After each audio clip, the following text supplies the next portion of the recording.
puisqu'il y a des maisons en ruine, est-ce qu'on peut prendre la maison en ruine et la réparer avec les moyens du bord, donc en réemployant des matières, et est-ce que, comme ça, on peut quand même en faire un logement social, alors qu'aucun organisme HLM n'autorise qu'on reconstruise ou qu'on construise un logement social avec des matériaux de réemploi. Donc je voudrais faire la démonstration qu'on pourrait habiter des centres-bourgs, que ça coûterait moins cher, et qu'éventuellement on pourrait changer le modèle du logement social.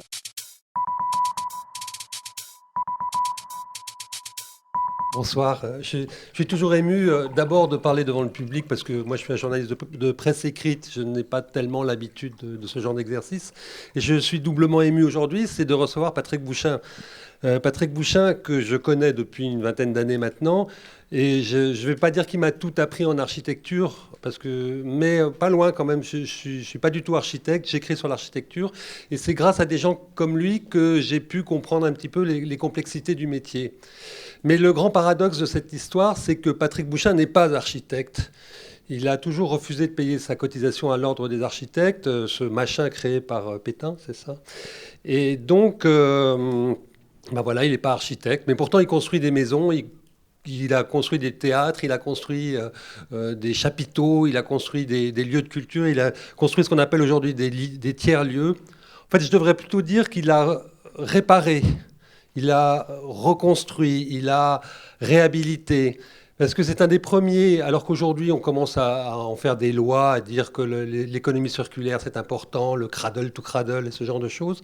Il est un des premiers à l'avoir fait, en vrai. Le cirque Annie Fratellini, par exemple, qui est dans le 93, au bord de l'autoroute, là, qui est en tôle rouge et bleu et un peu multicolore, comme ça. En fait, ce sont des tôles qui étaient refusées sur le chantier de Disneyland Paris, parce qu'elles n'étaient pas à la bonne teinte, et qu'il a récupéré pour couvrir ce cirque. Et ce genre d'exercice, il l'a fait très souvent. Très souvent aussi, il pousse les habitants, les usagers, ceux qui vont occuper son architecture, à mettre la main à la pâte.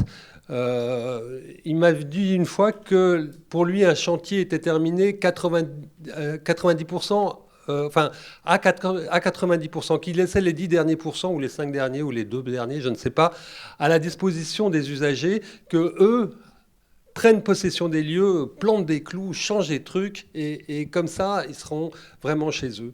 Et il a aussi cette manière de partager son travail qui est toujours très émouvante, parce que dans tous ces chantiers, que ce soit le Chanel à Calais, que ce soit la condition publique à Roubaix, que ce soit le lieu unique à Nantes, mais que ce soit aussi des opérations de logement social comme à Boulogne-sur-Mer, où il a réhabilité des baraques complètement foutues avec des gens, vraiment le quart-monde, et tout s'est super bien passé.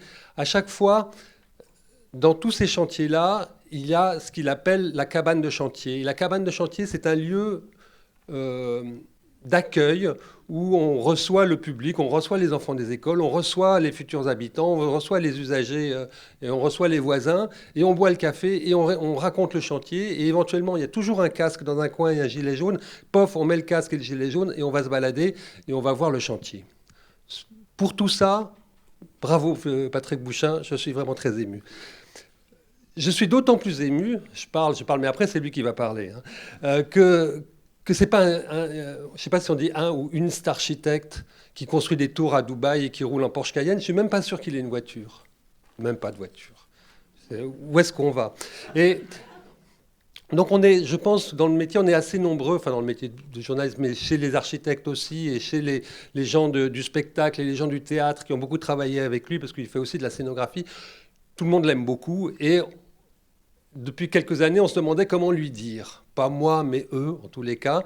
Et ce qu'ils ont voulu, c'est lui donner le Grand Prix d'architecture. C'est une distinction qui est donnée par le ministère de la Culture et qui récompense un architecte qui a fait une œuvre qu'on considère comme importante. Et il a fait une œuvre importante, mais il n'est pas architecte.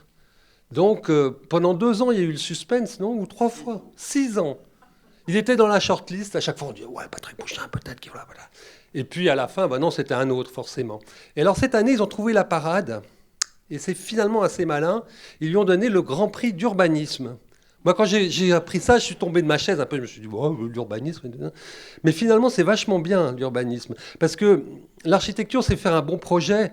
L'urbanisme, c'est faire un bon projet au bon endroit. Et en fait, ça devrait être le but de tout architecte. Tout architecte doit être urbaniste s'il veut être un petit peu intéressant, quoi, faire un bon boulot. Voilà. Donc j'avais envie de lui dire tout ça en préambule. Et tu peux prendre ton micro, enfin vous pouvez prendre votre micro. Et avant de rentrer dans le vif du sujet, parce que là maintenant, Patrick Bouchain s'est lancé dans une opération colossale dont il va nous parler tout à l'heure, qu'il appelle la preuve par 7. Parce qu'il a une particularité quand même, c'est de ne pas marcher dans les clous, de ne pas être d'accord avec la règle. Et je l'ai entendu dire une fois, ou bien est-ce que je l'ai fantasmé, ou voilà, que pour lui, tout ce qui n'est pas interdit est autorisé. Donc, allons-y, c'est open bar. Et si ce n'est pas strictement interdit par la loi, eh ben on peut y aller. Comme ça, par exemple, il était commissaire du pavillon français à Venise en 2006. Oui. Et la thématique, c'était la maison, c'était habité. Il a dit, c'est la maison, c'est habité. Ben, on va habiter le pavillon français. Et pof, il avait installé un dortoir là-dedans, des hamacs accrochés, une cuisine au milieu. Et ça rentrait, ça sortait. Et j'ai dormi dans cet endroit-là. Et c'était très agréable. On était les seuls dans les jardiniers. Là. La nuit, c'était très compliqué. Les vigiles n'étaient pas trop au courant au départ. Mais à la fin, ils venaient boire des coups avec nous. C'était très bien. Voilà. Patrick Bouchain, bravo, merci. Mais Patrick Bouchain, j'ai envie de vous faire réagir à un certain nombre de questions d'actualité avant de vous lancer sur la preuve par 7, avec des petites phrases un peu lapidaires comme ça. Notre-Dame plus belle qu'avant, ça vous dit quoi? C'est terrible, mais je vais dire que de toute façon, toutes les cathédrales ont brûlé. Et Notre-Dame était la seule qui n'avait pas brûlé, donc elle est rentrée dans l'histoire des cathédrales. Et peut-être que c'est un moyen de se la réapproprier comme un monument magnifique et peut-être de l'inscrire dans l'histoire en y apportant sa reconstruction, même si c'est à l'identique, mais sa reconstruction en 2019. Donc moi, je voudrais faire de ce chantier une fête, comme tu l'as dit, voilà, de faire une baraque de chantier et peut-être de faire de cet endroit un lieu qui montrerait qu'on ne peut pas se passer des métiers manuels et qu'on est bien embêté parce que là, apparemment, on en manque. Et ça serait peut-être une sorte de d'hommage à toutes ces voies de garage qu'on considère comme de garage quand on est dans un lycée professionnel. Ça serait peut-être d'installer un lycée professionnel forain qui recevrait donc le meilleur BTS de charpente, de tuiles, d'ardoise, de plomb, et qui viendrait donc devant la cathédrale apprendre et montrer et participer à sa construction, puisque ces monuments-là ont été construits en général par une pensée collective et non pas par des entrepreneurs isolés. Mais l'idée de faire une flèche olé olé ou rock'n'roll, de changer la forme de la toiture, de faire une piscine sous les combles, de toutes les élucubrations qu'on a vues dans les semaines qui ont suivi, ça vous fait quoi ça? On m'a demandé mon avis, donc le général Georges Lain m'a demandé mon avis. Ah. Donc j'ai donné mon avis, comme quoi c'est un monument qu'on doit donc réparer, non pas le restaurer obligatoirement, on doit le réparer. Et ce monument n'existe que parce qu'il est... une cathédrale, c'est fait pour être dedans. C'est-à-dire que c'est un signal du dehors, mais on est fait pour être dedans. Et donc ce qui compte, c'est justement cette élévation quand on est dedans. C'est ce rapport au monde quand on est dedans.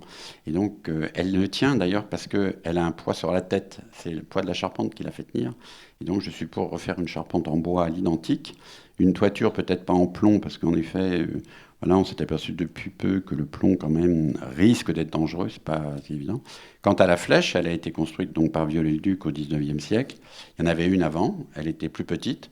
Peut-être qu'on peut se poser la question de sa flèche, mais de là à faire un rooftop et un commerce de souvenirs dans la cathédrale, je suis contre, et je suis même contre d'ailleurs le centre commercial qui va s'installer dans l'Hôtel-Dieu, puisque à côté des cathédrales, il y avait toujours des hôpitaux.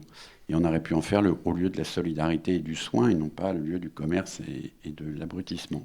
Oui, mais ils vont garder quand même une partie d'hôpital à l'Hôtel-Dieu, et le centre commercial sera aussi sous le parvis, d'après ce que j'ai compris. Dans la crypte quand même. La crypte est presque Saint-Étienne est l'élément fondateur de Notre-Dame. Ça m'amène à la deuxième question. Il y a une quinzaine de jours, vous avez signé une tribune sur la transformation, reconversion, restauration de la gare du Nord dans Le Monde. Pourquoi? Ben parce que voilà, on est dans un monde totalement schizophrène. C'est-à-dire qu'on dit il faut arrêter peut-être à cause du réchauffement climatique de consommer de la matière, peut-être arrêter de produire de la chaleur. Et là, on est en train de nous dire que pour améliorer les conditions de transport des habitants du 93, puisque sur les 900 000 usagers de la gare du Nord, il y en a 700 000 qui prennent le TER ou le RER. Et donc, je ne vois pas pourquoi, pour améliorer, on ferait un centre commercial par lequel il passerait, centre commercial qui va donc être fermé, climatisé et chauffé, alors que là, on a une gare qui est un grand hall, qui éventuellement, il est ventilé naturellement, puisque l'hiver, il fait froid, l'été, il fait chaud, que peut-être c'est les volumes qui manquent pour rendre au public le confort qu'il attend, c'est peut-être la rapidité qui va lui permettre, en venant de la banlieue, de pouvoir prendre son métro pour aller au travail. Et donc, je n'en peux plus de dire que c'est pour l'embellir et que c'est pour le bien-être des usagers que de faire un centre commercial au travers duquel on passera quand on quittera le TER pour rejoindre son métro. Donc c'est un scandale et je pense, c'est pas sûr qu'on ait gagné, mais j'ai fait une petite vidéo sur France Culture qui a été vue 320 000 fois. Ça veut donc dire que c'est un peu comme la goutte qui fait déborder le vase. C'est-à-dire que c'est pas la gare, mais peut-être que comme tout le monde utilise la gare, cette tribune a posé une question de fond. Et ça serait assez bien d'ailleurs qu'on enclenche tous les endroits qui sont publics ou d'intérêt général et qui sont privatisés. En l'occurrence, il faut dire que sur la gare du Nord, le projet prévoit une séparation des flux, comme dans un aéroport. On rentrerait d'un côté et on sortirait par le rez-de-chaussée, on rentrerait à l'étage et on sortirait au rez-de-chaussée, vraiment un aéroport. Et c'est vrai, en passant au travers d'un centre commercial, c'est vrai que c'est très accentué. C'est d'autant plus choquant que c'est le groupe Auchan, Cetrus, là, c'est les gens qui font Europa City, qui sont à la manœuvre. Mais est-ce vraiment très différent de ce qui s'est passé à la gare Saint-Lazare, de ce qui est en train de se passer à la gare Montparnasse, de ce qui est en train de se passer à la gare d'Austerlitz, où on les transforme aussi en centres commerciaux? Peut-être pas climatisés, mais centres commerciaux quand même. Bon, déjà, il faut peut-être se reposer la question de fond, qui est que ce sont les centres commerciaux qui ont abîmé les centres-villes en s'installant à la périphérie. Et comme maintenant, les grandes enseignes s'aperçoivent qu'avec la vente en ligne, il y a une baisse de profit, on pourrait dire, et eux ont tendance à vouloir réinvestir les centres-villes. Donc après avoir bousillé une fois les centres-villes en les vidant de leur substance, ils vont vouloir revenir de manière massive. Alors certains prennent, mettons comme Casino, prennent une multitude de petits points dans la ville, en reprenant des épiceries, comme peut-être futurs points de vie ou de dépôt de ce qui sera vendu par Internet. Et donc on n'y peut rien, enfin on pourrait faire quelque chose, mais malheureusement ça va être très difficile. Là c'est différent, c'est quelqu'un qui s'installe, mais je vais répondre à la question pour les autres gares, c'est quelqu'un qui s'installe donc dans une gare, qui est quand même un bien commun, et qui va réinstaller dans cet endroit-là, non pas un petit commerce qui permettrait à tout le monde de profiter des services dans une gare, mais d'installer donc un centre commercial, la énième galerie, avec les énièmes commerces qu'on rencontre dans toutes les galeries. Et de fait, cette installation va appauvrir les rues périphériques de la gare du Nord, qui sont déjà quand même en difficulté, alors que peut-être la gare étant refaite, elle aurait dû rayonner sur son quartier. Donc la ville de Paris déjà devrait voter, parce que ça n'est pas encore passé au conseil municipal, le principe qu'elle est contre cette gare. Comme la commission nationale du commerce ne s'est pas encore prononcée, c'est la commission départementale qui était contre, donc nous pensons que la commission nationale devrait voter contre, la ville contre, et comme c'est l'État qui instruit le permis de construire, on devrait faire pression pour que l'État ne le fasse pas. Alors peut-être que c'est la goutte qui a fait déborder le vase, peut-être que les trois autres, on ne les a pas vus venir, parce que les trois autres, elles ont été plus intelligentes, tout au moins pour la gare Saint-Lazare, car le centre commercial s'est installé, mais il n'a pas perturbé les flux des gens qui viennent, mais les plus petites, c'était plus facile, des gens qui viennent par un TER ou par un RER et qui rejoignent le métro. Alors que là, c'est différent. On sortira du train, on prendra un escalator, on passera au-dessus des voies, on ira sur une dalle qui est au-dessus et on redescendra pour prendre le métro. Donc là, il y a même là un rallongement du temps, quoi. On a mélangé, je pense, la vision d'un Eurostar ou d'un train, d'un Thalys qui va à Bruxelles, avec un train de vie quotidienne. On peut penser que ceux qui prennent ces 2 trains aient besoin d'avoir un confort identique à l'aéroport, bien que ce ne soit pas sûr, parce que certains disent qu'ils veulent aller le plus vite possible.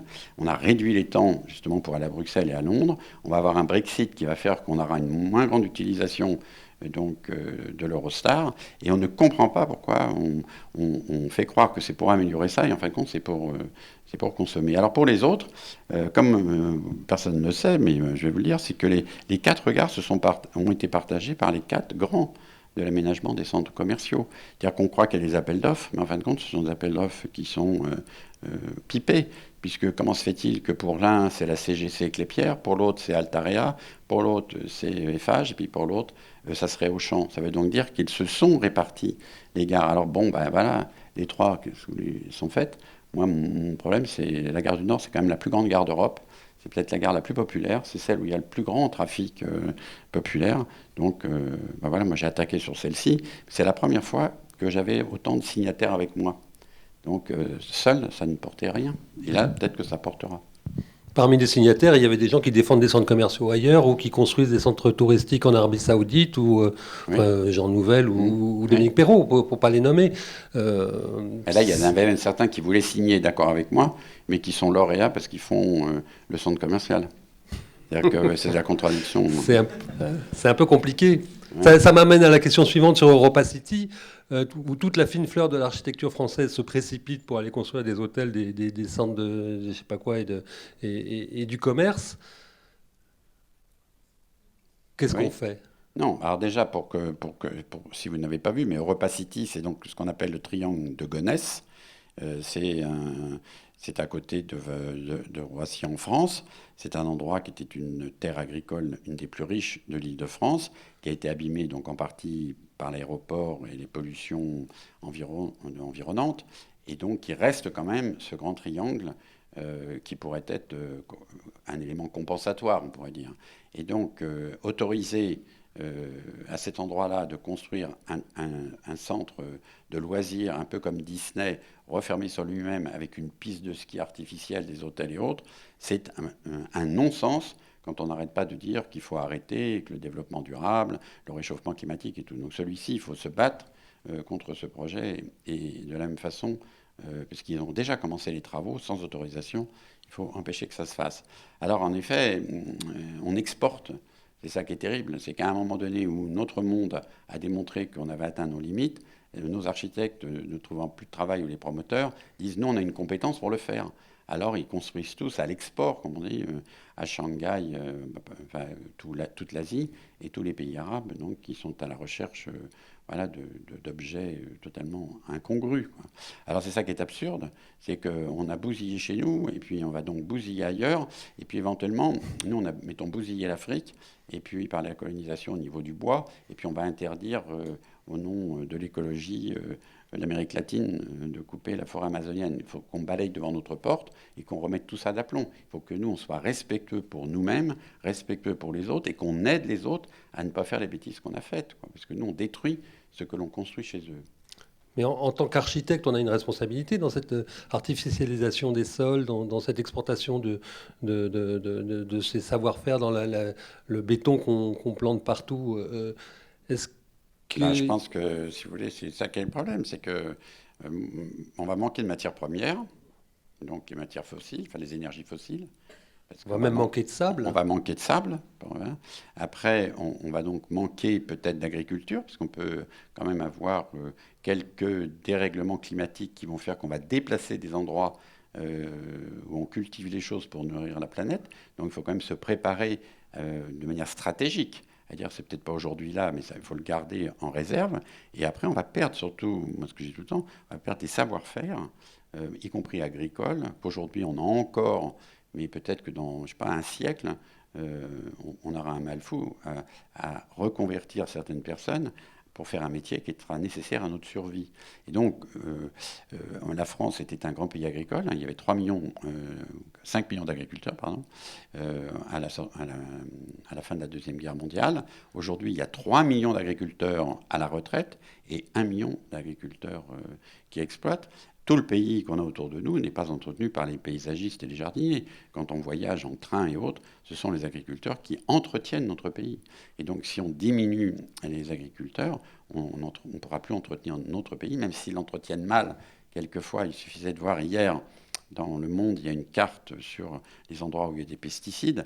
Toute la Picardie, l'Oise, l'Aisne et tout le nord de la France est complètement pollué par les pesticides. Et donc, on pourrait regarder ces cartes, commencer à se dire, mettons-nous prêts à aborder une situation, mais ce n'est pas dramatique, mais simplement, voyons avec stratégie ce que l'on doit faire. Alors donc, en effet, imperméabiliser les sols, c'est terrible, parce que ça tue la terre végétale, mais ça renforce l'érosion de la terre végétale d'à côté, puisque vous avez un ruissellement, et donc vous avez des terrains inondables qui sont ni constructibles, ni exploitables pour l'agriculture. Donc c'est des fois une double peine. C'est pas la première que l'on voit. Après, vous avez les rivières, puis après, vous avez l'érosion, et ainsi de suite, quoi. Et après, vous avez la pollution qui arrive en mer, et ainsi de suite. Donc je pense qu'il faut peut-être se donner comme règle de ne rien lâcher. Voilà. C'est pas grand-chose, mais d'abord de s'appliquer à soi-même ce que l'on pense, donc ne jamais flancher, et peut-être tous les jours de ne jamais lâcher sur le moindre petit sujet, qu'il soit un sujet d'antisémitisme, de racisme, d'exploitation ou de dégradation de l'environnement. Ou d'aménagement du territoire. Je sais que vous avez travaillé sur le Grand Paris. Aujourd'hui, le Grand Paris, ça vous dit quoi? Est-ce que c'est quelque chose c'est juste un super métro, ou c'est un projet génial, ou c'est n'importe quoi? Moi, j'ai travaillé sur le Grand Paris pour essayer de maintenir les populations pauvres qui se trouvent dans cette nouvelle enclave créée par le tunnelier. Parce que la grande question, elle est là, c'est que d'abord, c'était la terre nourricière, l'Île-de-France, c'était un des terrains les plus riches. C'est aussi pour ça que le pouvoir s'est installé là, quand même. Et donc, parler de ferme urbaine, c'est se foutre de notre gueule. Parce que c'est de dire, en gros, on va imperméabiliser ça, puis on va faire des fermes sur le toit des maisons. Mais déjà, quand on est agriculteur, on voit bien que les agriculteurs, avec une terre normale, ils n'arrivent pas à survivre. Alors on ne peut pas nous faire croire qu'une ferme urbaine va survivre. Donc on devrait dire, on a dans le Grand Paris encore un territoire qui n'est pas abîmé, on a encore un territoire qui nourrit. La ferme urbaine, elle est là. Donc on devrait arrêter de bétonner et garder les fermes et leurs exploitants. C'est pas la peine d'aller chercher des bobos qui font de la permaculture sur un toit dans le 6e arrondissement. Donc on les a. Ça, c'est la première règle. Et la deuxième, c'est d'arriver à maintenir des populations laborieuses, ou des populations modestes, ou des populations en difficulté, si on veut avoir un Grand Paris avec une mixité sociale, comme on dit tout le temps.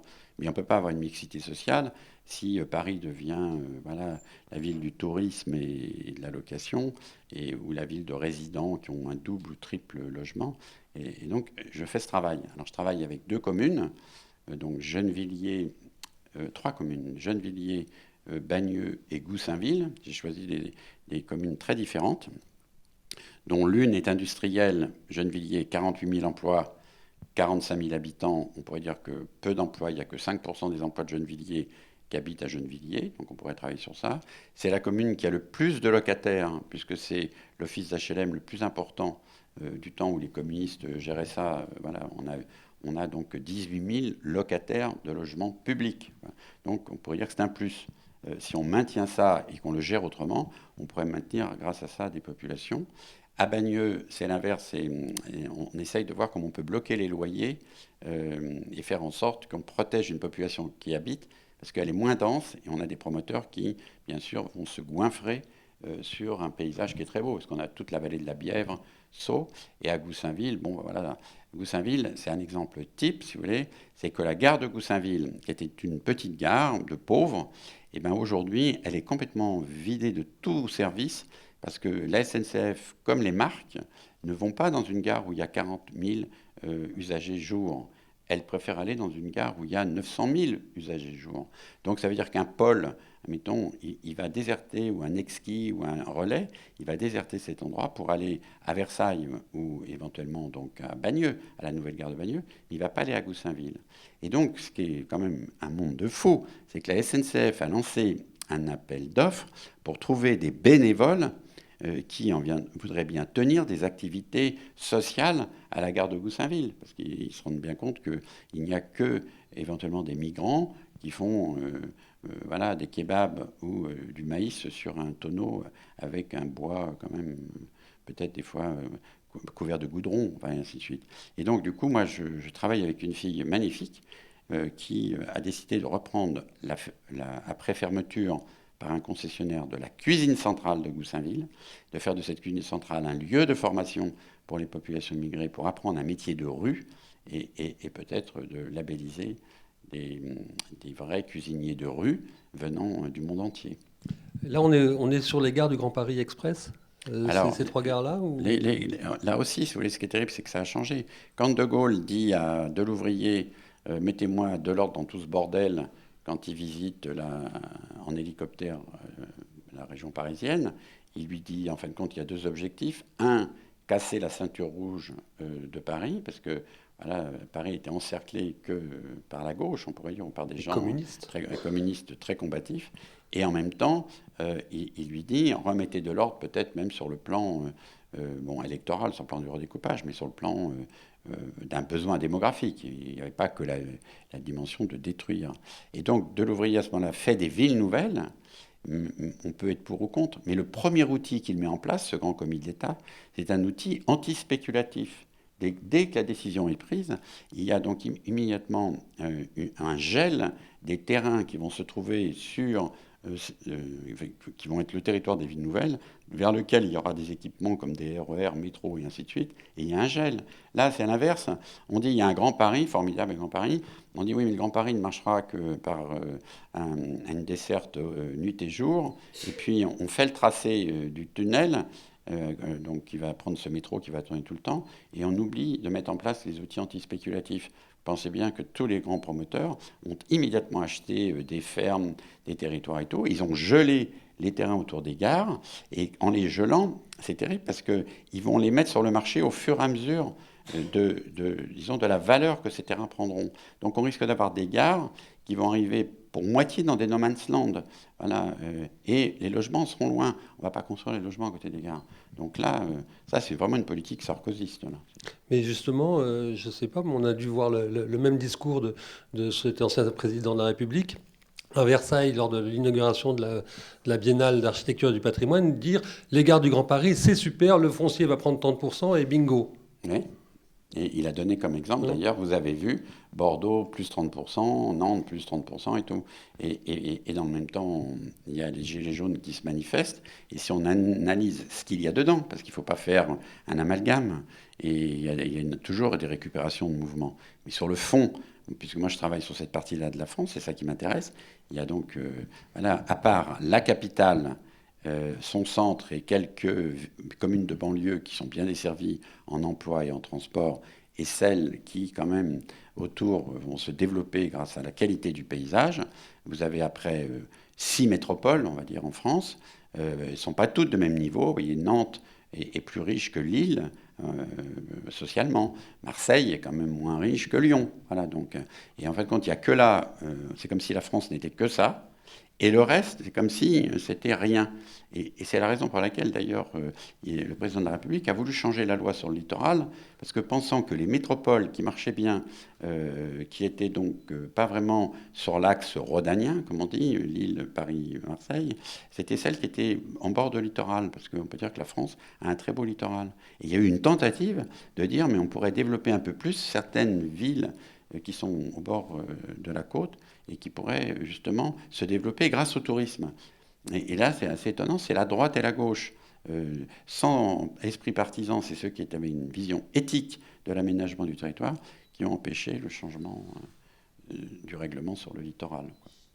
Donc, je pense que ça passe quand même en ce moment par une situation qui est trop compliquée, d'ailleurs, elle n'est pas complexe, elle est cynique. Et donc, la complexité, on peut y rentrer, on peut même travailler avec la complexité. Mais le cynisme, c'est très dur, quoi. Et donc, moi, je pense qu'on est dans un moment où il faut donc qu'on se parle, qu'on s'explique et qu'on débatte de sujets qui vont bien au-delà d'un lendemain très proche qui ne sert à rien. Il faut franchir ce lendemain pour aller plus loin. C'est pour ça que moi, je voudrais faire un travail presque qu'avec des enfants, tu vois, en vieillissant, et cette dernière partie de ma vie, elle va bientôt s'arrêter, j'ai décidé de revenir presque à la case départ et de dire, et si on faisait, et on le voit pour l'environnement, quoi, et si on faisait une table rase de toutes ces pensées cyniques et revenir à une pensée juvénile, quoi, sur c'est quoi vivre. Mais alors, elle va ressembler à quoi cette ville de demain, cette ville que les enfants pourraient faire aujourd'hui? Parce qu'on sera plus nombreux, en ville. Est-ce qu'il faut densifier? Est-ce qu'il faut construire en hauteur? Est-ce qu'il faut Moi, je pense que de toute façon, faire la ville à la campagne? Est-ce qu'il faut d'abord, ça va coûter cher. Parce que personne ne le dit, si vous voulez, mais les gens disent que les tours, c'est écologique parce qu'on consomme peu de sol. Mais là, on le voit bien maintenant, regardez la ligne numéro 1, ils construisent des tours à la Défense, comme des fois le RER est souvent en panne ou que les jonctions ne se font pas. Vous avez pendant 1 heure le matin un métro de ligne numéro 1 automatique où il y a des gens qui attendent sur le quai le deuxième, le troisième train pour le prendre. C'est-à-dire qu'on a des gens qui construisent à la Défense sans penser à la perturbation qu'ils ont sur le centre-ville. Donc je pense qu'il va y avoir un engorgement. Voilà, il va y avoir un engorgement structurel, on pourrait dire, d'infrastructure. Alors du coup, on risque de se retrouver peut-être dans 15 ans avec le même problème que les grandes surfaces qui veulent retourner dans le centre-ville. On va, par un télétravail ou par une évolution, on va avoir des gens qui vont nous abandonner les tours. Mais une tour, si vous voulez, c'est qu'on ne pourra pas la reconvertir en logement. Parce qu'une tour, s'il faut payer ses charges de lavage de glace, d'ascenseur, c'est excessif par rapport à un loyer. Donc on ne pourra pas, comme on a fait un certain temps, habiter des usines ou habiter des logements qui n'étaient pas faits pour. Donc on va avoir peut-être là, d'abord une crise immobilière, c'est sûr, et une ruine qui va s'installer, quoi. Alors ce qui est terrible, c'est que la partie qui risque à ce moment-là d'être la poche qui va permettre à des gens d'avoir un art de vivre, et moi je le vois déjà aujourd'hui, vous avez des gens qui disent 1800 euros par mois à Paris, c'est l'équivalent de 700 euros dans les monts du Forez en Auvergne, par exemple, et qui commencent à se dire peut-être pour la qualité de vie, pour l'école de mes enfants, pour le temps que je passerai, et ainsi de suite, c'est mieux que je vive là avec 700 plutôt que 1800, quoi, où je dépense en transport, en restaurant, en voiture et autres. Et donc on risque d'avoir à un moment donné, et on ne l'aura pas préparé, un territoire dont l'endroit où il faudra vivre sera celui qu'on a abandonné. Donc on pourrait presque dire aujourd'hui, mais vous qui réclamez d'être invisible et d'être visible, pourriez être le territoire de l'avenir. Alors la preuve par 7, ça marche comment? C'est justement, on fabrique tous ces autres lieux, ces autres manières d'habiter, ces autres manières d'habiter la Terre, d'habiter la planète, d'être ensemble. C'est-à-dire que la preuve par 7, puisque j'ai donc fait ça en marchant, comme on dit, et non pas de manière trop réfléchie, c'est en étant interrogé par une situation que je tentais de répondre à cette situation en innovant ou en imaginant ou en expérimentant. Alors c'est vrai qu'après 40 ans, ça plus ça plus ça plus ça fait quand même un peu de compétences, quoi. Et je me suis dit donc plutôt que de m'arrêter ou de continuer lentement jusqu'à extinction, je vais faire un arrêt brutal. Alors j'ai déjà fait au moment de la Biennale il y a donc 15 ans. Et puis là, j'en ai refait un autre très brutal en disant je ne fais plus que 7 opérations qui seront une démonstration. Et donc, ces 7 opérations, je me suis dit, je vais essayer de reprendre qu'est-ce qui m'a marqué.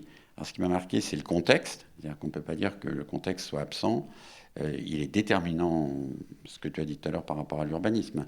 Il n'y a pas d'architecture en dehors du contexte, qu'il soit social, culturel, géographique ou hydrologique, peu importe, politique. Et donc, j'ai essayé de voir comment je pourrais avoir un contexte différent. Mais après, en discutant avec des jeunes architectes et urbanistes, c'est eux qui m'ont mis sur la voie. Ils m'ont dit, mais dans le contexte, il y a l'échelle. Et souvent, on me reprochait de ce que j'avais fait. On me disait, mais c'est toujours la petite échelle, ou c'est toujours un cas particulier dans la grande échelle, parce que socialement, personne ne voulait s'en occuper.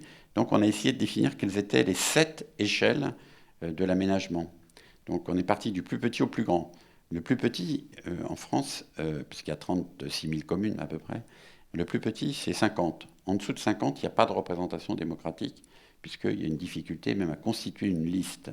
Donc à 50, on peut être une commune. Et comme là, on n'arrête pas de vouloir détruire les communes, et que c'est une particularité française, qui est peut-être une façon d'ailleurs de tenir le territoire politiquement, au sens démocratique, c'est-à-dire qu'on peut être quand même un représentant reconnu par le préfet. Donc j'ai pris un village de 50 habitants. Alors, le village de 50 habitants, il est dans les Alpes de Haute-Provence, parce qu'on croit toujours que voilà, des endroits sont riches, mais vous avez des villages très pauvres qui sont voilà, dans des endroits qu'on croit riches. C'est toujours la pauvreté, elle est pas groupée, des fois elle est diffuse. C'est pour ça qu'on la voit pas, parce qu'elle est cachée, quoi. Donc c'est un village de 50 habitants. Et après, j'ai pris le plus grand, parce qu'on m'avait dit Ose la plus grande. Alors j'ai pris le plus grand et le plus complet. J'ai pris Mayotte. Donc Mayotte, qui est un département d'outre-mer, donc qui est sous l'autorité de la République. Et voilà, si vous allez à Mayotte, bon, c'est inimaginable, quoi, parce que les Mahorais sont contre les Comoriens. Hein. Vous avez vu, ils ont voté Front National, 60% Front National. Donc ils sont racistes, par exemple. Voilà. Ils sont racistes parce qu'ils ne veulent pas avoir d'autres arrivants qui viendraient prendre le peu qu'ils ont. Et l'endroit où je travaille, j'ai fait un exercice. J'ai pris une petite ville de, je sais pas, 4000 habitants, 5000 habitants, où il y a eu 2500 maisons construites alors qu'il n'y a eu que 5 permis de construire déposés. Et donc, c'est de dire, si un territoire de la République où des gens ont autoconstruit leur logement, n'est-ce pas un acte de prendre en main ses affaires et de construire un logement social? Alors, est-ce que la République va cacher les 2500 maisons construites illégalement, ou est-ce qu'elle va dire, pour éviter que ce soit un bidonville, le rôle de l'État et de la République, ça sera peut-être de amener l'eau, l'électricité et l'assainissement à des gens qui ont eu le courage de construire. Et d'ailleurs, ils n'auraient pas pu être logés par un organisme HLM qui aurait construit. Si on dit encore, ils ont pris le travail d'un autre, mais là, ça n'est pas le cas. Alors du coup, j'ai travaillé sur l'informel comme, disons, peut-être moyen de sauver le monde, parce qu'on pourrait le faire pour l'écologie et tout. Donc ça, c'est les deux grands. Puis après, j'ai pris un sujet très compliqué en France, qui est le bourg. C'est 1000 habitants, 1000 à 1500 habitants. Il y en a des centaines en France. Ils sont magnifiques, avec une architecture magnifique. Et les maisons dans les bourgs sont vides, murées, à vendre. Et à la périphérie, il y a des lotissements avec des maisons horribles qui bientôt vont tomber en ruine. Et il y a des centres commerciaux, bien sûr, des ronds-points, des centres commerciaux. Alors, j'ai pris donc 3 bourgs différents, parce que tous n'ont pas la même cause de dépérissement. Il y a celui qui est dépéri parce qu'il a perdu son infrastructure de desserte, le train. Il y en a un autre, il l'a perdu parce que l'agriculture intensive a éliminé toute la petite agriculture. Et un autre parce que voilà, le commerce s'étant installé à la périphérie ou se trouvant proche d'une grande ville, plus aucun service ni aucun commerce n'existait. Donc j'en ai pris un au sud de Clermont-Ferrand. C'est rocambolesque, si vous voulez, c'est impensable, quoi. Ce petit bourg, il est dans le Grand Clermont. Donc il est le pauvre du Grand Clermont. Mais après, il est dans une communauté de pays, il est le riche de la communauté de pays, parce qu'il est un peu plus grand. Et puis après, il est associé avec d'autres qui sont dans un parc naturel régional. C'est-à-dire que vous avez des gens qui dépendent de trois modes de production, on pourrait dire, de l'espace, avec 3 règlements différents. Et donc j'en ai pris un, parce que plus personne ne veut être maire de ces petits bourgs. Vous avez genre, je sais pas 700 euros, même pas 700 euros par mois, quoi. Comprenant l'essence, votre voiture et tout. Enfin, la voiture, c'est la vôtre. Hein. Et c'est un agriculteur qui a pris ce petit bourg, Jean-Pierre Buche. Il m'avait appelé au secours et tout, et j'avais dit oui, on verra un jour. Puis là, j'ai dit oui. Et donc, il gère ce bourg comme un agriculteur avant aurait pu gérer un bourg, parce qu'il y avait souvent des agriculteurs qui étaient maires. Voilà. Donc, il a fait toute une approche paysagère qui est exceptionnelle. Et donc, moi, je voudrais introduire ce qu'on appelle un vernaculaire contemporain, c'est-à-dire, puisqu'il y a des maisons en ruine, est-ce qu'on peut prendre la maison en ruine et la réparer avec les moyens du bord, donc en réemployant des matières, et est-ce que, comme ça, on peut quand même en faire un logement social, alors qu'aucun organisme HLM n'autorise qu'on reconstruise ou qu'on construise un logement social avec des matériaux de réemploi. Donc je voudrais faire la démonstration qu'on pourrait habiter des centres-bourgs, que ça coûterait moins cher, et qu'éventuellement on pourrait changer le modèle du logement social. Alors du coup, comme j'en ai pris un, immédiatement j'en ai un deuxième qui est venu, qui m'a dit, voilà, j'en ai pris 2, et après un troisième, dans les Alpes de Haute-Provence aussi. Donc j'ai 3 bourgs. Et après, j'ai voulu prendre une ville historique, typiquement française, surprotégée. Patrimoine mondial de l'UNESCO, château monument historique, enfin la totale, quoi. Et tout dépérit parce qu'il y a trop de règles. Il y a trop de règles de protection. Donc c'est Saumur. Et après, j'ai voulu prendre une métropole moyenne, parce que les métropoles, les grandes, elles peuvent vivre avec le système actuel.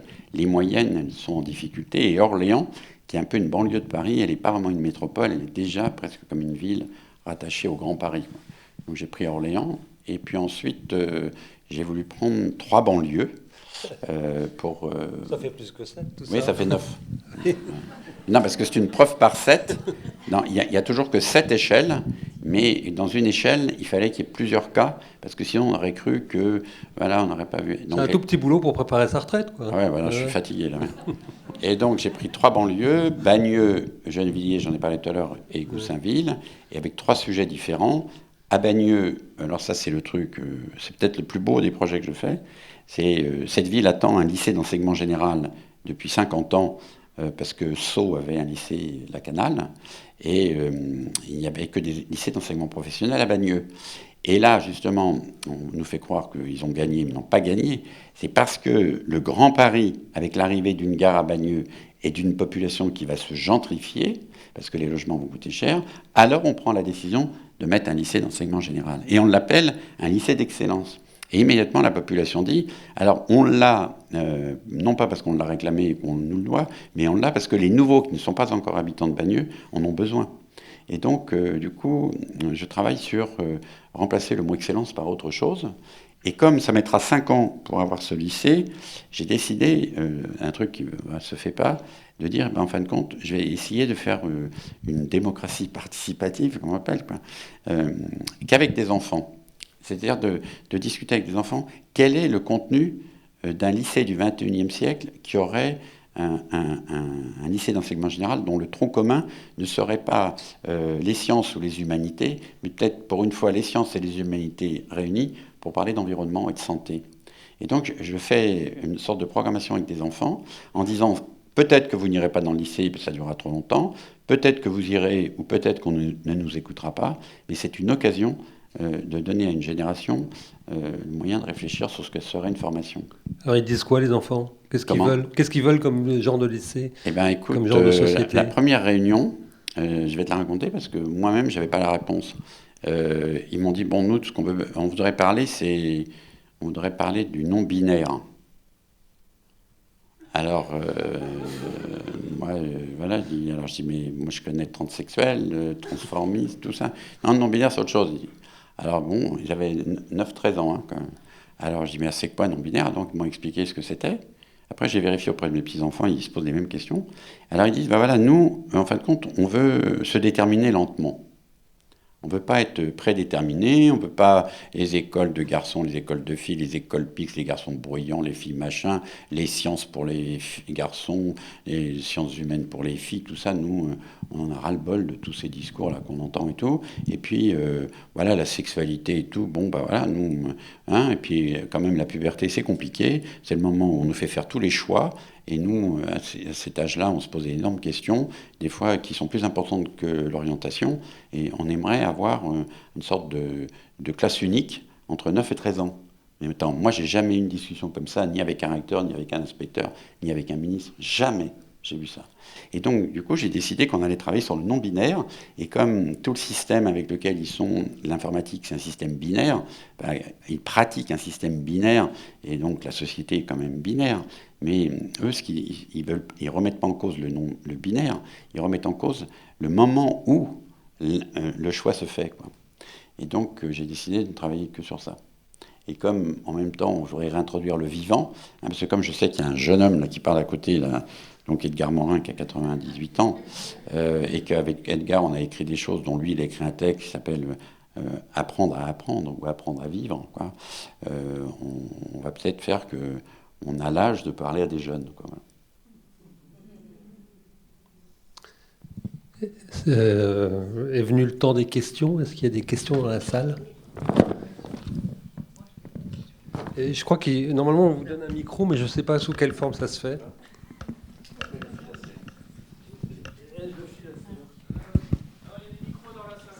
Il y a des micros, celui-là il marche déjà. Bon, ça va être court. Voilà, je me pose des questions au sujet de Notre-Dame. Je ne comprends pas très bien pourquoi on veut refaire une charpente en bois. surtout à l'époque actuelle d'écologie et de déforestation qu'on condamne. Est-ce que vous pouvez m'expliquer un petit peu pourquoi ce choix et il n'y a pas d'autres matériaux pour faire? D'abord parce que l'avantage du bois, c'est qu'on peut en replanter. Contrairement à ce qu'on croit, il faut 2 fois moins de bois pour réparer Notre-Dame que de la copie ou la reconstruction de l'Hermione, hein, qui était donc une caravelle qui a fait le tour du monde et qu'à La Rochelle on a construit, on était très contents. Donc ensuite, il faut très peu de bois, contrairement à ce qu'on croit au niveau, on a vu avec l'ONF, c'est un bois, en fin de compte, c'est un éclaircissement qu'on fait dans une forêt qui permet d'ailleurs, c'est pas une coupe à ras, c'est pas voilà. Et donc le bois, c'est peut-être le matériau qui va permettre justement, pour ceux qui disent en titane, ça va coûter cher, en acier, c'est prélever de la matière, en béton, c'est pas bien. Et alors quand même, il faut toujours regarder l'expérience. Chartres, admettons, après son incendie, a été reconstruit en métal. Reims, après le bombardement, a été construit en béton. Et on s'aperçoit que ces ouvrages ont quand même créé des désordres ou éventuellement nécessiteraient aujourd'hui des protections plus complexes à l'entretien que n'est le bois. Parce que là, on avait quand même pour Notre-Dame un bois qui datait quand même de 600 ans, quoi. Alors du coup, moi j'ai défendu l'idée du bois. Et avec l'ONF, avec tous les métiers du bois et tout. Et contrairement à ce qu'on croit, c'est un chêne de 60 cm de diamètre. C'est pas un chêne tricentenaire. C'est un chêne qui a entre 60 et 80 ans. Ensuite, on peut faire une charpente en bois vert. Parce que si on fait la charpente dans un bois qui a le même âge, on a un séchage homogène. Et donc, du coup, ça, je l'ai découvert avec des charpentiers. Après, vous savez que le bois, aujourd'hui, on le scie. Et à l'époque, la qualité du bois, c'est parce qu'il était fait à l'herminette, enfin, il est fait à la hache. Donc, on ne fait que tailler le fil, ce qui rend plus homogène le travail du bois et peut-être le fait durer. Donc, c'est des métiers qui ont disparu. Et donc, je voulais refaire un grand métier de taille. C'est un truc qu'on peut apprendre en 1 an, la taille du bois. Donc, on aurait pu faire que tout le parvis de Notre-Dame ne soit que l'arrivée de chênes arrivant des forêts françaises par un éclaircissement très ponctuel, dans une gestion équilibrée faite par l'Office national des forêts. On a les meilleurs ingénieurs au monde. On a le domaine que d'ailleurs on voudrait privatiser ou qu'on voudrait rendre rentable avec des coupes à blanc. Donc je voulais mettre tout en même temps en route. Voilà. Et après, il y a le poids. Il y a un avantage, enfin certains le disent, mais c'est pas comme ça, il faut toujours écouter les anciens, mais quand même il faut l'écouter.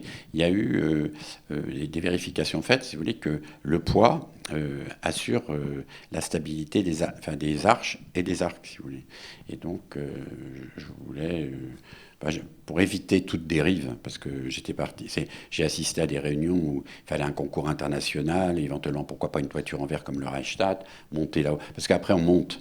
Alors, si on monte, il faut des ascenseurs, parce que là, aujourd'hui, on montait, c'est pas aux normes handicapées de monter sur les tours, mais heureusement. Mais là, si jamais on fait des travaux, on va vouloir mettre des ascenseurs, des escalators, après des détecteurs incendie, des machins. Moi, je dis, on est mort. Donc, j'ai joué... moi, des fois, agir en primitif et prévoir en stratège. Donc voilà, j'ai agi en primitif à cette réunion. J'ai gagné parce que j'avais autour de moi des archaïques, dont le général, qui s'appuyaient sur moi pour éviter le concours. Et en même temps, j'ai évité le concours parce qu'il y avait déjà 700 projets qui circulaient. Comment faire ci, comment faire ça. Et je lui ai dit simplement, mais comment vous allez juger?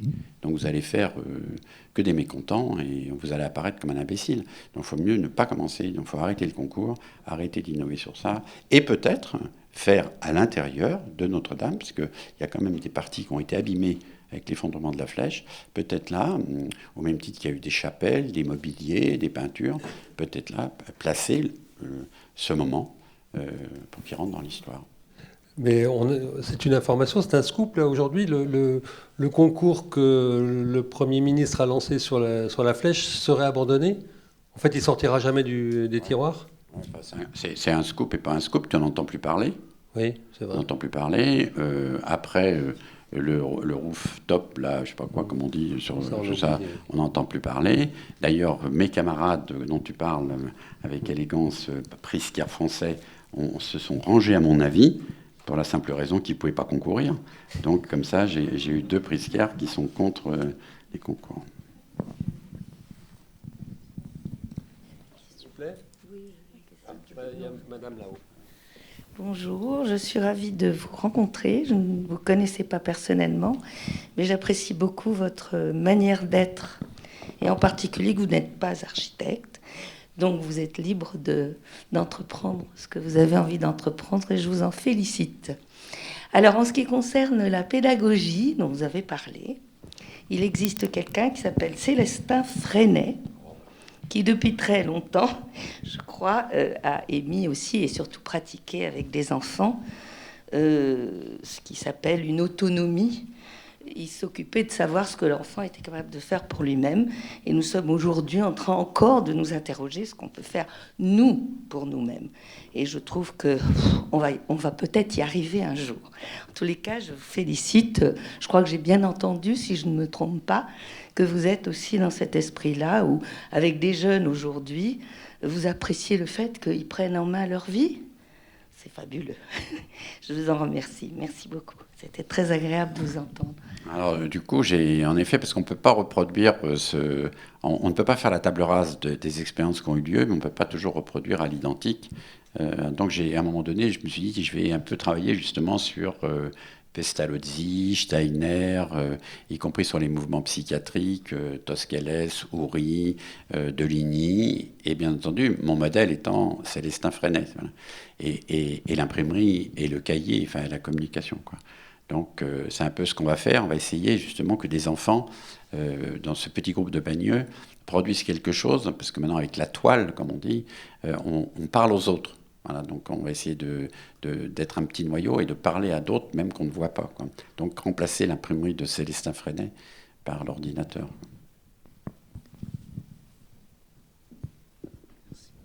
Est-ce que vous pouvez détailler juste, comme vous l'avez fait pour Bagneux, les deux projets de Gennevilliers et j'ai oublié, Goussainville, voilà.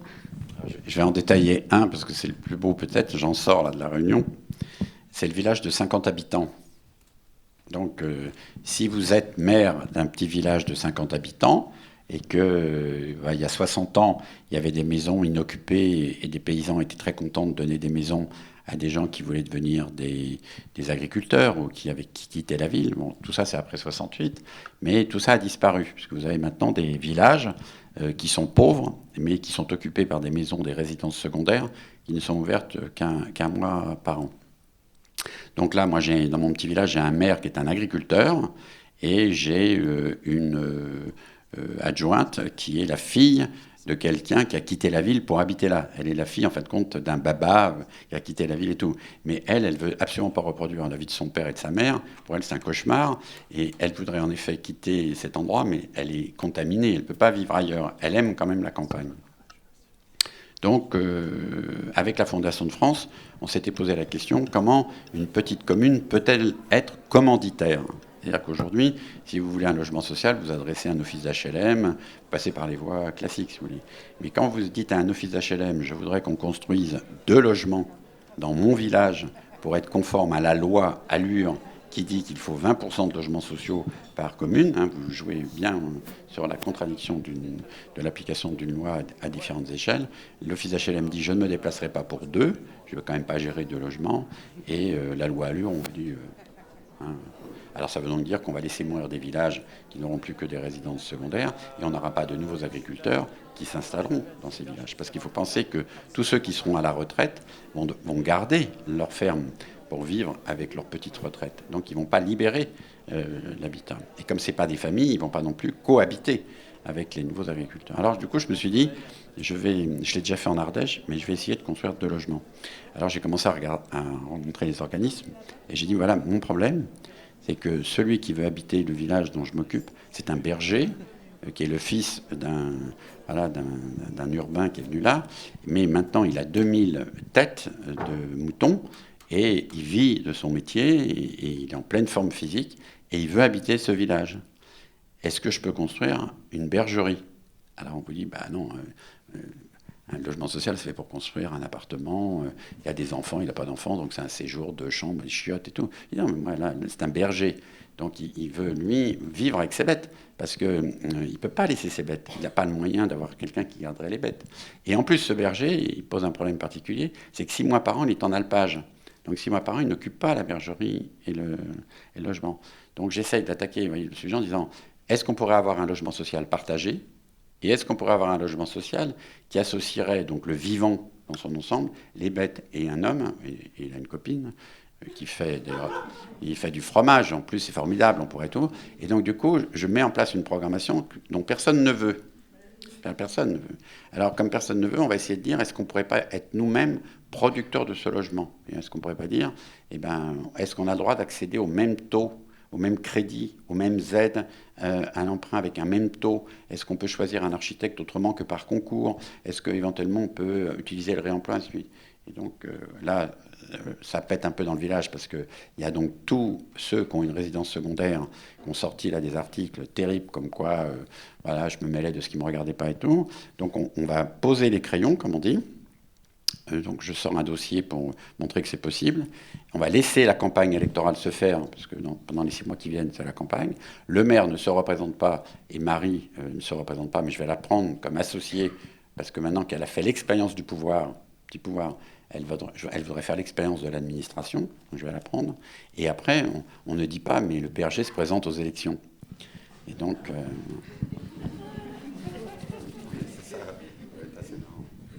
C'est assez marrant parce que celui, vous vous rendez compte, qui est contre nous, enfin, ou celle et celui, parce qu'il y en a un, c'est parce qu'il a peur qu'on le voit dans sa piscine, alors qu'il a construit sa piscine sans autorisation. Donc je lui dis, déconne pas, parce que moi, un jour, je vais dire que la piscine, pour 2 raisons, elle abîme le paysage et ensuite elle consomme de l'eau, alors qu'on dit qu'il ne faut plus de piscine, parce que Montjustin, ça s'appelle Montjustin, manque de l'eau. Bon, puis pour l'histoire, c'est le cousin... voilà, non, parce que c'est ça, c'est en fait compte, c'est magnifique, si vous voulez, c'est une histoire provençale, vous voyez, où il y a eu des intellectuels et autres qui sont venus là et tout. Donc tout ça se tient, je peux m'appuyer sur un tissu qui est avant l'arrivée des résidences secondaires et on peut dire un tissu qui a envie de changer après. Voilà. Donc, je sais pas, je pense que je vais y arriver. Mais je peux mettre 10 ans, hein, peut-être, pour le faire, pour 2 logements. Donc c'est pour ça que le temps est différent, l'argent est différent, mais c'est un vrai... Pour moi, c'est ça la démocratie, quoi. À la voix. Merci. C'est Jean Giono, hein, c'est le village de Jean Giono, quand même, pour ceux qui... Vous avez abordé le sujet du tourisme. Le tourisme. Oui, oui.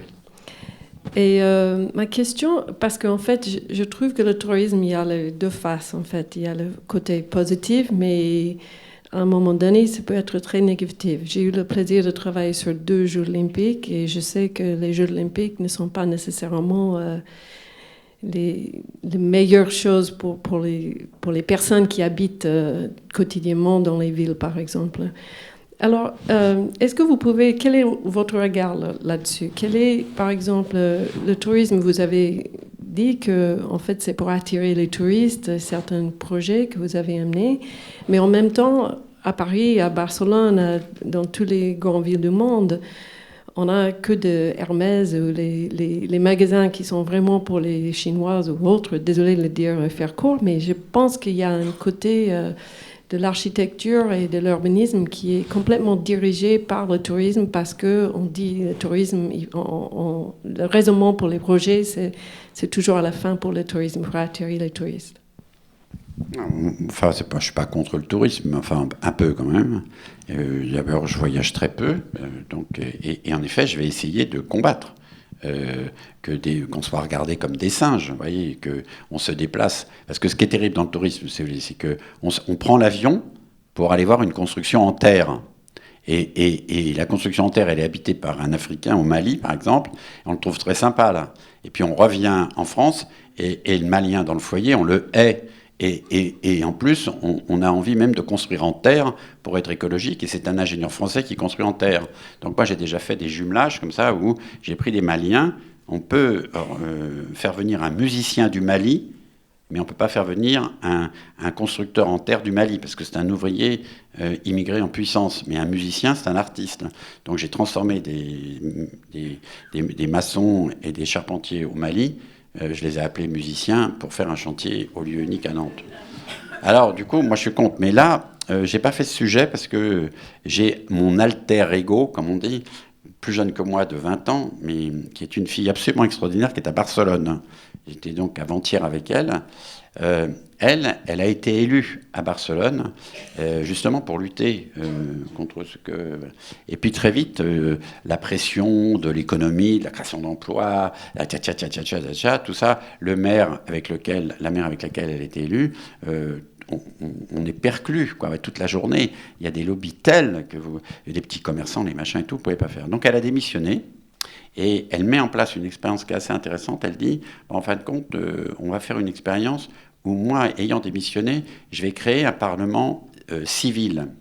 C'est-à-dire comme si il fallait, il y a un parlement élu qui gère les affaires importantes de la ville, et elle dit, il y a des affaires qu'on ne peut pas traiter quand on est en haut, il faut qu'on soit en bas, donc elle fait un parlement civil qui est relié avec un service de la ville, hein, et donc un service de la voirie. Et donc là, elle fait une très grande expérience à Barcelone sur les Ramblas, pour dire qu'en fin de compte, c'est peut-être le dernier espace public sur lequel tourisme et migrants se croisent.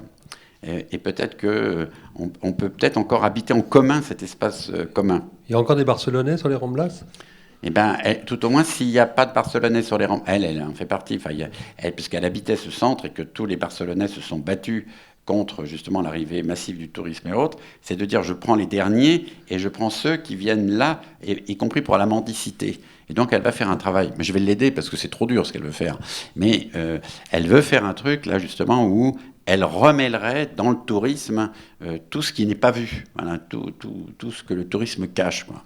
Et comme c'est ce qui va arriver dans toutes les villes, voilà, vous avez raison. Donc à Barcelone, ils sont assez mûrs. Et à Barcelone, là-bas, il y a une école dont je ne me rappelle pas du nom, qui est à périphérie de Barcelone, qui a été créée par les républicains espagnols pendant la guerre d'Espagne pour avoir une école foraine qui se déplaçait en fonction du front. Donc je vais aussi descendre parce qu'elle existe encore, cette petite école. On fait des signes désespérés là-bas pour dire que c'est fini. Il y a une dernière question ? On nous a fait signe. Là, il y a quelqu'un qui est rentré dans la salle. Vous ne la voyez pas. Non ? Eh bien, merci beaucoup.